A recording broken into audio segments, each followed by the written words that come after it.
Hi, my name's Ed Shanshala. I'm the CEO of Ammonoosuc Community Health Services. At ACHS, we provide primary preventive health care. We do so that each of us can stay healthy.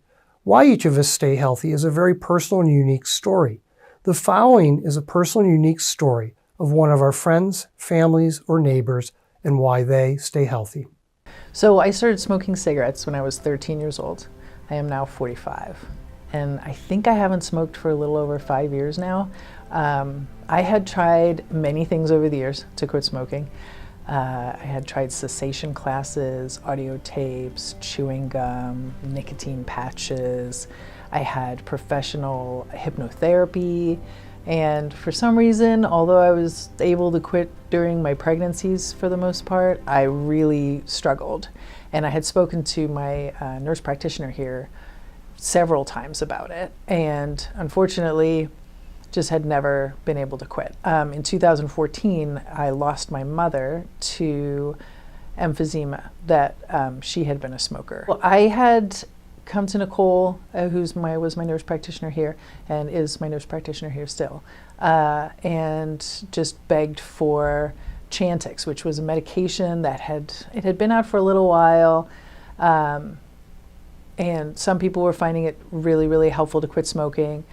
And it was something that generally wasn't prescribed to people if they'd had anxiety or things in the past, because it could cause behavioral nightmares, suicidal ideation. I mean, every drug has its potential side effects. And over the years, I think Nicole got to know me to the point where I was able to say, hey, I'm actively killing myself smoking cigarettes. If I take this pill and I feel any kind of way, I'm going to call you right away and stop taking the pill. But I think it's my last ditch. It's like the last thing that I can try that people seem to be having some success with. And so eventually I was able to convince her to give me that opportunity because I have had anxiety my whole life. So, and I took it, and within a week or so I can remember being very, very irritable, having nightmares, but not having any of those serious side effects that we might have been concerned about. And I just lost the want to smoke. And I was able to stay off the cigarettes that time for about a year. I had a bit of a stressful life incident, which is no excuse to go back to smoking, but that's what I did. And only smoked for about 2 weeks. Immediately called, asked for a refill on the Chantix, and took it for less than a month. And I haven't smoked since. Really, it's been probably 5-6 years. I'm not sure the exact date. It was pre-COVID. Part of stopping quitting smoking required me to change my daily habits.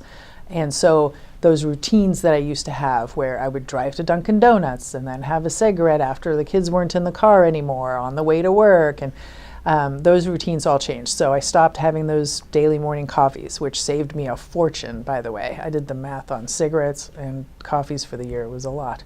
I maybe ate a few more cookies, so I did gain some weight, but definitely the ability to breathe, so much better. Like, I would have an inhaler. I haven't needed an inhaler now in several years. I'm able to keep up with the kids more. I'm able to keep up with my work at the bookstore more. I'm, not standing on the sidewalk having a cigarette, greeting my customers in the toy store. Nobody's going to quit a drug, smoking, anything unless they're truly ready. And I was definitely truly ready to the point where I asked for something, and people know that I smoked and they see that I don't. So, if they make a comment like, God, I hate smoking, or if I didn't smoke, I wouldn't have so many colds every year, or whatever the case may be, I definitely give them my experience so that they can kind of make a more educated choice where they go from there.